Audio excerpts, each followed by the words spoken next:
sholat siang.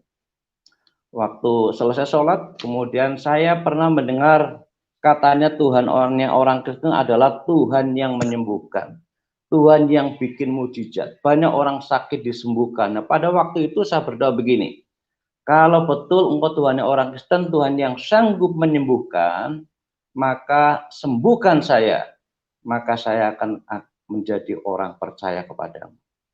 Nah, yang saya dengar itu pertama kali adalah suara ibu saya. Ketika saya bangun mendengar suara itu, saya coba keluar dari kamar. Waktu keluar dari kamar, suara ibu saya makin jelas bahwa ini betul-betul saya sudah sembuh. Saya coba keluar dan ternyata betul saya sudah normal pendengarannya. Hari itu saya mulai ambil keputusan. Mulai hari ini saya akan menjadi orang Kristen apapun yang terjadi karena saya sudah ketemu dengan Tuhan orang Kristen.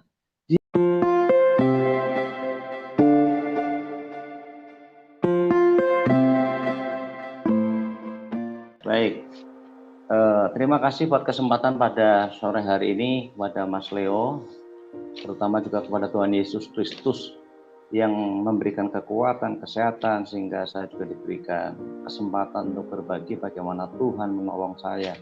Ya, saya tadi sudah disebutkan namanya. Ya. Nama saya aslinya cuma Wasikin, ya. Kemudian ketika dibaptis saya diberi nama tambahan Samuel. Ya, jadi namanya Samuel Wasikin, ada yang panggil Samuel, ada yang panggil Wasikin, ada yang panggil Sam, ya. Ada yang panggil Sikin dan seterusnya. Ada banyak panggilan buat saya. Tergantung orang itu mengenal saya seperti apa gitu. Ya. Saya dilahirkan memang di keluarga Muslim yang dari nenek moyang saya, ya, dari ayah saya, ibu saya, nenek saya, ya, dari ayah ibu dan seterusnya ke atas itu tidak ada satupun yang Kristen, ya.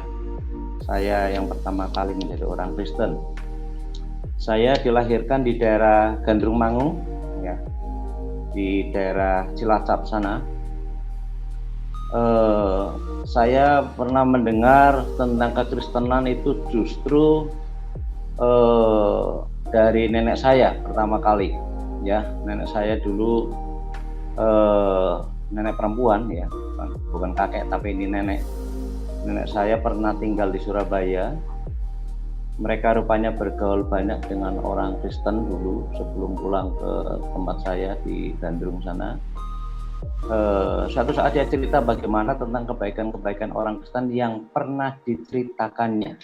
Orang Kristen itu baik, penuh kasih, suka memberi, suka menolong, dan intinya kebaikan-kebaikan itu yang banyak diceritakan kepada saya oleh nenek saya.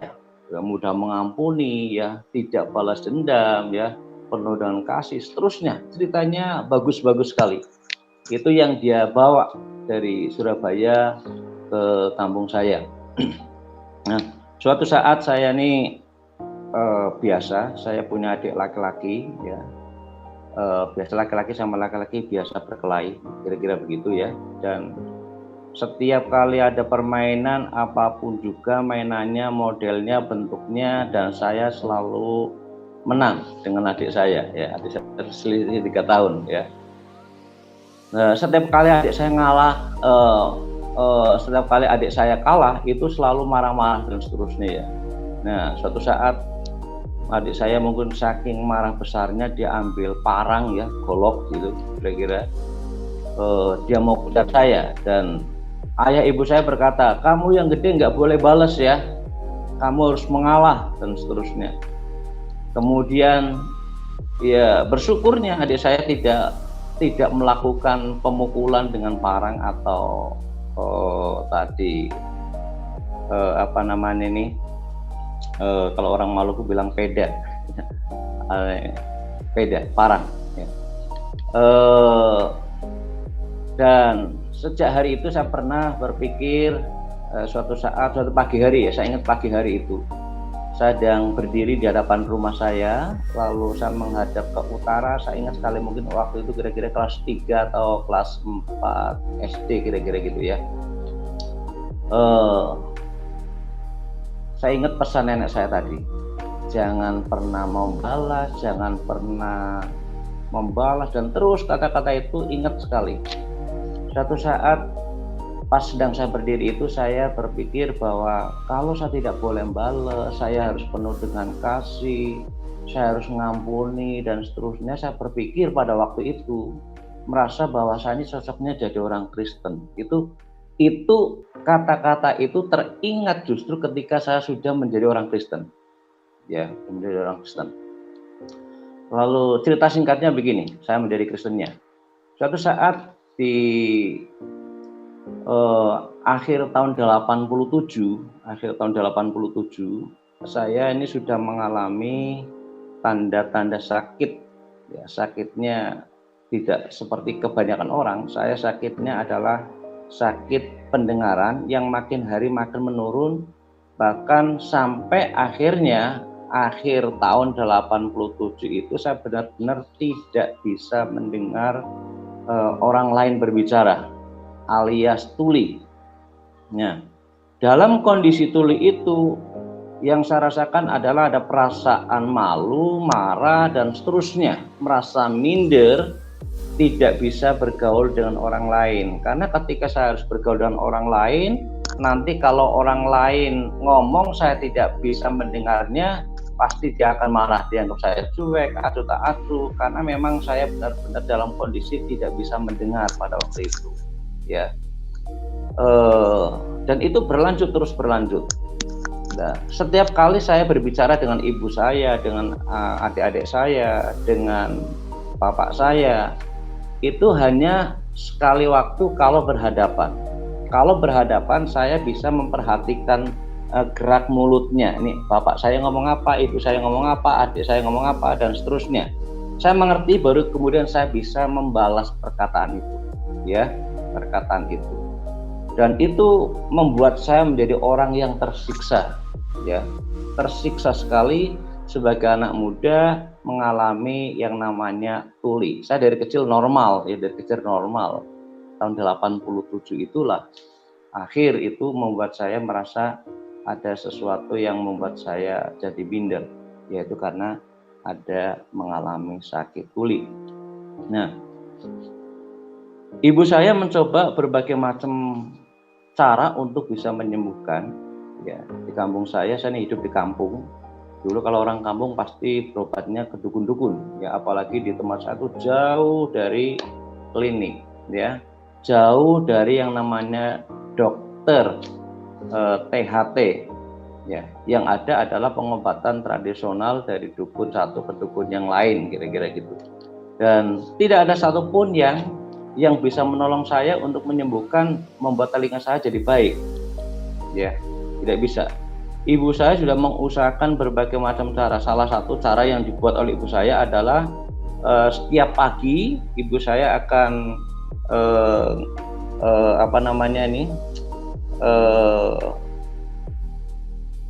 nasi panas, buat nasi panas, kemudian ditaruh di daun pisang, digulung begitu, ya. Kemudian setiap kali digulung dia akan tempelkan di telinga sini, ditiup begitu. Sini juga ditiup gitu, kanan kiri ditiup begitu. Dan itu berkali-kali, bukan hanya berkali, hampir tiap pagi ibu saya melakukan hal seperti itu. Nah, puncaknya adalah tahun 88, saya ingat itu bulan Maret, dan saya ingat itu juga harinya hari Sabtu, tanggalnya saja yang tidak ingat, ya. Tanggalnya saya ingat, tapi ingat hari Sabtu bulan Maret tahun 88. Waktu itu selesai saya sembahyang siang, sholat siang.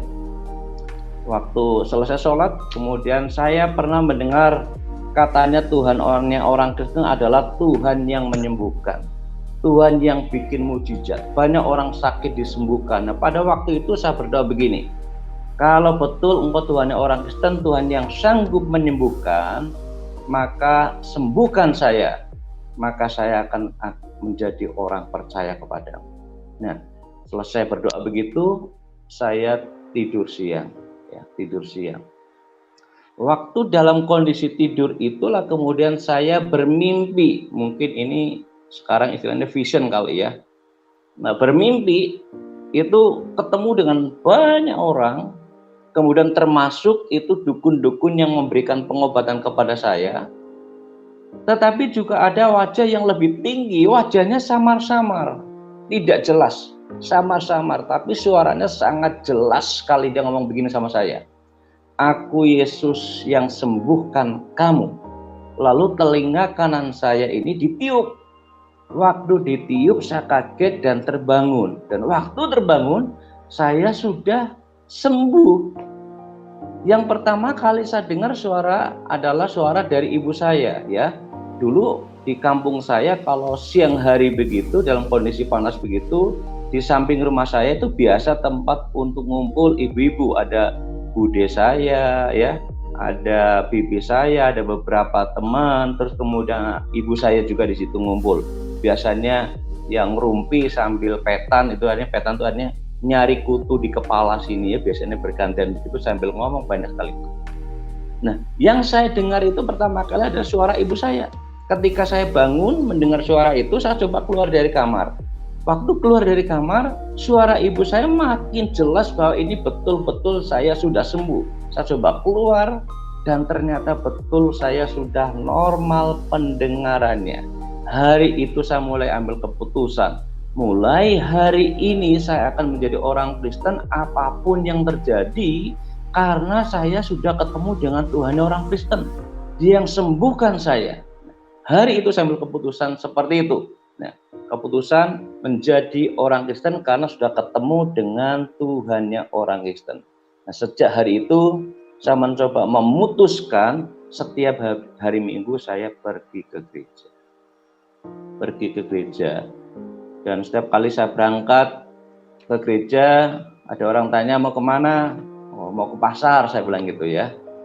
Karena kebetulan gereja di mana saya tuju itu adalah gereja, namanya Gereja Bethel Indonesia atau GBI.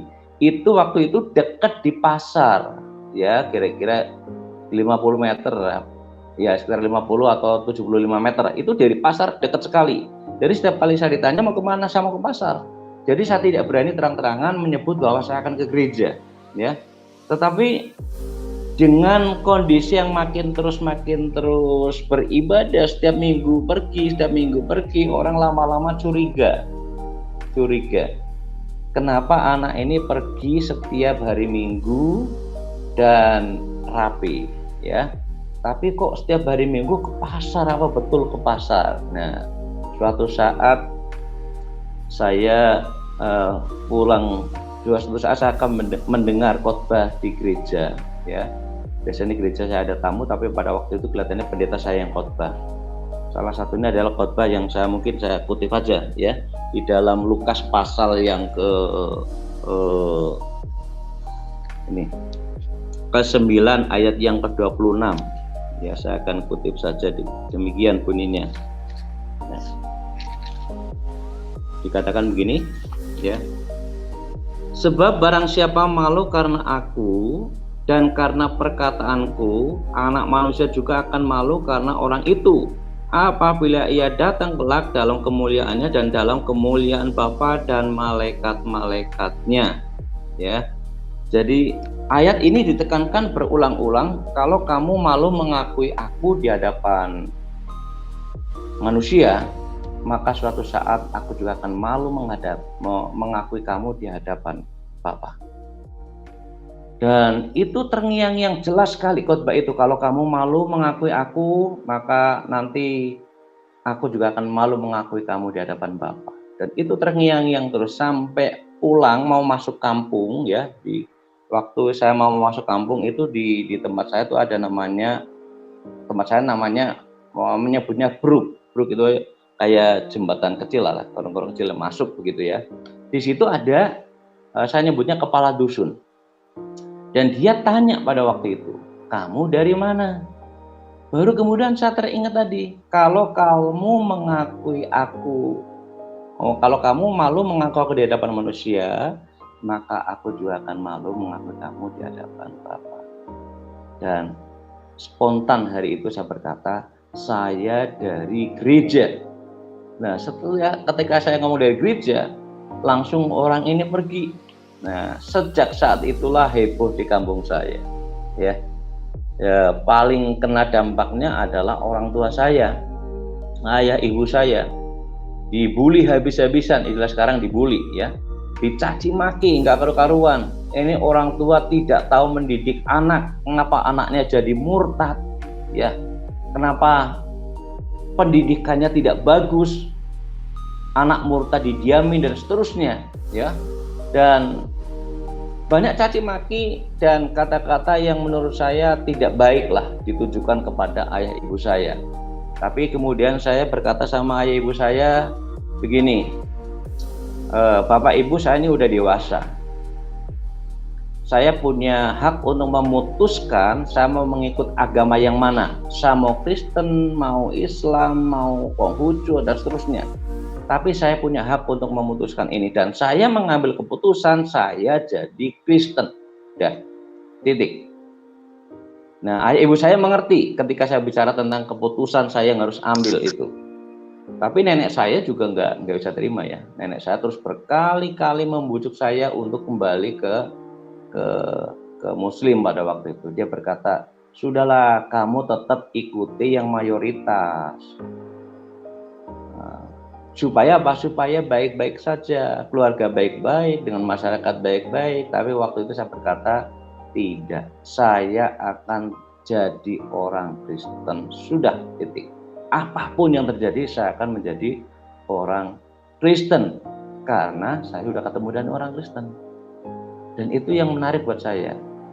Dan kemudian suatu saat, saya punya kerinduan untuk belajar Alkitab.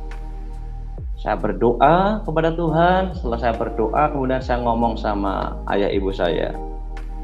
Saya mau jadi pendeta, boleh nggak? Wah, ayah ibu saya marah sekali.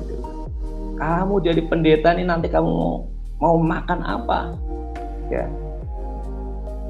Dan seterusnya, banyak kata-kata negatif yang dicapkan, distempelkan kepada saya kalau saya jadi seorang pendeta.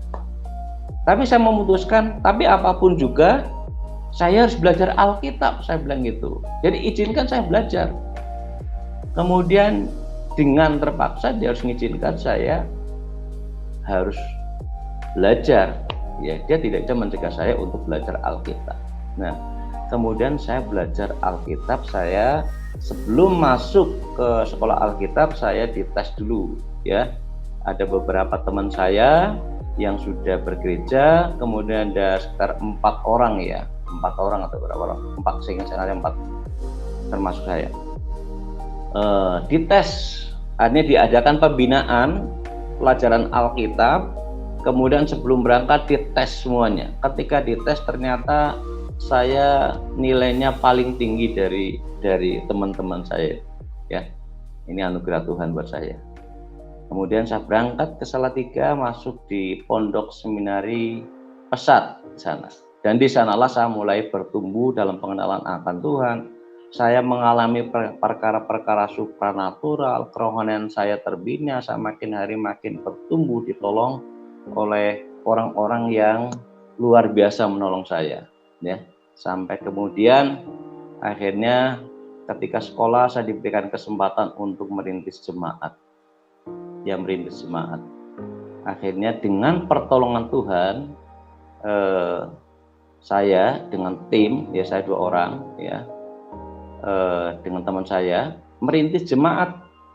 Dan yang luar biasa adalah waktu merintis jemaat kami, ya saya dan teman saya masuk di salah satu desa, dan setelah hampir 2 bulan di sana, lalu saya diberi kesempatan untuk berbicara setengah jam di acara keagamaan masyarakat di situ. Ya, setengah jam. Nah, kita ngomong banyak, ya termasuk motif-motif surat Al-Ikhlas ya. Dan kita mulai baca, ngomong, mengartikan dan seterusnya. Dan yang luar biasa adalah setengah jam itu waktu yang sangat singkat, dan kami berdoa, setelah berdoa kami yakin bahwa ini akan berdampak. Nah, esok harinya, sementara kami baru bangun tidur, tiba-tiba ada RT-nya datang. Mas, saya mau ngikut ajarannya Mas, boleh nggak? Dia bilang gitu. Oh, saya berkata, boleh. Ya. Dan oleh karena kemurahan Tuhan, di situ akhirnya berdiri jemaat. Ya, berdiri jemaat. Di tempat lain juga kami merintis lagi, setelah merintis itu, merintis tempat lain lagi, juga berdiri jemaat. Itu oleh karena kemurahan Tuhan. Oleh karena kemurahan, bukan karena kebaikan saya, tapi oleh karena kemurahan Tuhan. Ya. Nah itu kemudian saya diutus ke Papua tahun 90, ya. Saya diutus ke Papua untuk merintis pendirian lembaga misi juga di sana, ya. Selama saya hampir 2 tahun di sana, 2 tahun setengah saya di sana, ya. Dan disitulah kemudian saya mulai bergumul kepada Tuhan. Tuhan, saya ini sudah Tuhan pakai untuk memberitakan kabar baik ini kepada banyak orang. Sementara ayah dan ibu saya serta adik-adik saya itu tidak ada satupun yang percaya kepadamu. Bagaimana ini Tuhan? Tolong dong gitu ya. Dan kemudian saya diingatkan di dalam Kisah Rasul pasal 16 ayat 31. Sebenarnya ayat itu kan bicara tentang kepala penjara di Filipi. Tapi ayat itu jadi rema ketika saya berdoa. Jadi dikatakan kalau satu orang percaya, maka seisi rumah pun akan percaya. Ya, seisi rumah pun akan percaya. Atau saya akan bacakan aja ya, biar clear ya. Di dalam Kisah Rasul pasal 16 ini ayat yang menarik buat saya, yang mendasari saya untuk menjadi percaya bahwa keluarga saya pun akan diselamatkan. Ayat 31 di sini katakan begini dari pasal 16. Ya. Jawab mereka, percayalah kepada Tuhan Yesus Kristus dan engkau akan selamat, engkau dan seisi rumahmu. Ayat ini jadi rema begitu kuatnya buat saya. Akhirnya saya percaya, Tuhan, aku percaya bahwa sebelum saya pulang nanti, paling tidak ketika saya pulang nanti ke rumah, saya akan melihat bagaimana Tuhan berkarya atas hidup keluarga saya. Di situ saya mulai mengadakan, hati saya merasa tenang sekali dengan jawaban-jawaban ini. Nah, rupanya saudara, ini juga pergumulan dari calon istri saya pada waktu itu rupanya. Ya, jadi waktu saya ke Papua, saya sudah punya calon istri pada waktu itu ya.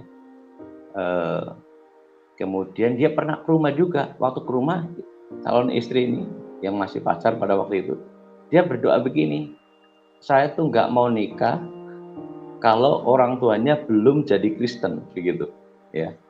Tapi bersyukur, puji Tuhan ya, alhamdulillah, ayah ibu saya sebelum kami menikah itu sudah percaya kepada Yesus Kristus sebagai Tuhan dan Juru Selamat.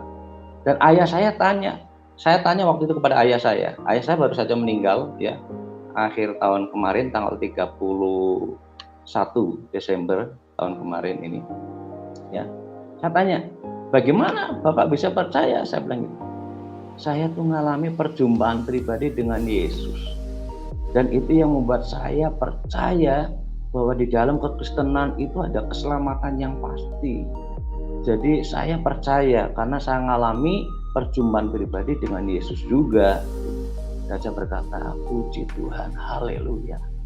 Ya, rupanya Tuhan ketika berjanji, Dia akan menggenapinya. Karena Tuhan bukan manusia.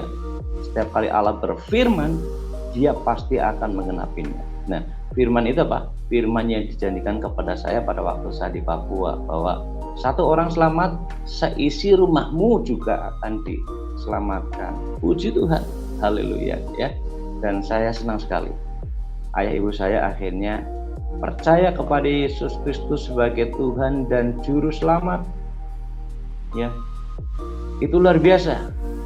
Jadi tidak ada sesuatu yang membuat saya lebih bahagia adalah ketika saya harus melihat ayah ibu saya sendiri yang percaya kepada Kristus. Saya sudah merintis jemaat ya, PI iya, penginjilan iya, mendengar banyak orang mengaku Yesus Kristus Tuhan iya. Tapi ini ketika ayah ibu saya mengaku sebagai Tuhan dan Selamat, oh itu kebahagiaan saya lebih lebih bergairah lagi, lebih excited ya saya untuk menjadi orang Kristen. Tuhan, luar biasa. Dia tidak tanggung-tanggung untuk menggenapi semua janji, ya.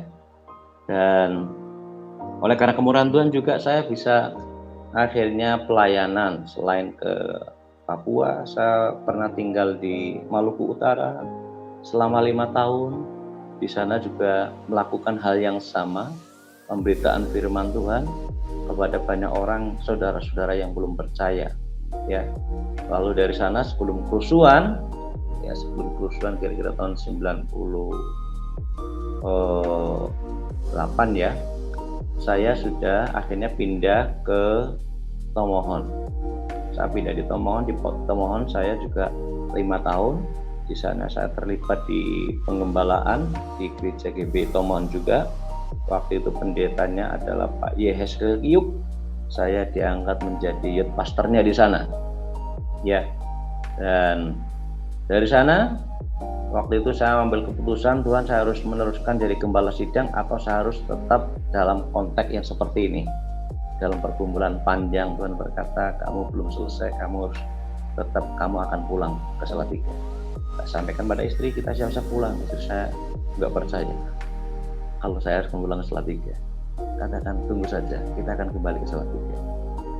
Dan oleh karena kemurahan Tuhan, saya sejak tahun 2004 saya pulang ke Salatiga sampai sekarang ini, ya.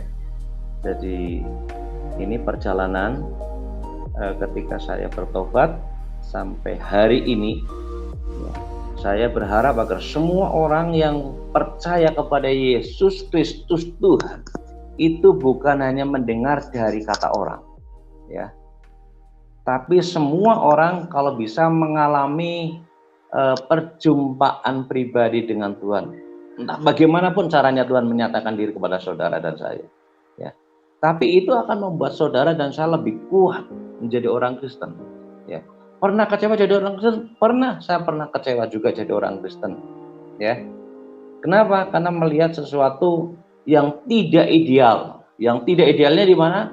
Karena nenek saya pernah cerita orang Kristen sangat ideal sekali, penuh dengan kasih, kebaikan, kemurahan, ya, penuh dengan pengampunan, dia tidak suka bertengkar dan seterusnya. Tapi waktu saya jadi orang Kristen, saya melihat banyak orang Kristen bertengkar, bahkan juga banyak hamba-hamba Tuhan hidupnya ya tidak sesuai yang diharapkan. Idealisme saya waktu itu hampir ya runtuh juga. Tapi oleh karena kemurahan Tuhan, Tuhan berkata begini waktu saya berdoa, Tuhan, gimana nih? Kok kondisinya seperti ini? Saya tidak membayangkan separah ini orang-orang Kristen ini. Tapi Tuhan berkata dengan baik hati, dia berkata begini, kamu jangan lihat orang yang tidak baik. Di luar sana masih banyak orang jauh lebih baik. Dan kamu lihat yang baik, maka kamu akan menjadi orang baik, ya. Kamu akan mengalami pertumbuhan. Dan saya sampai sekarang menjadi Kristen kuat bukan karena dari kata orang, tapi karena perjumpaan pribadi dengan Kristus. Dan saya banyak mengalami perkara-perkara yang supranatural ketika saya menjadi orang percaya, ya, baik waktu sekolah maupun sampai hari ini. Dengan pertolongan Tuhan saja, ya, kita bisa kuat. Hanya Yesus satu-satunya jalan dan kebenaran dan hidup. Tidak ada seorang pun sampai kepada Bapa kalau tidak melalui aku, kata Yesus. Dan saya percaya, saya aminkan firman itu karena saya sudah mengalami perjumpaan pribadi dengan Tuhan, dan itu membuat saya kuat sampai hari ini. Tuhan Yesus memberkati.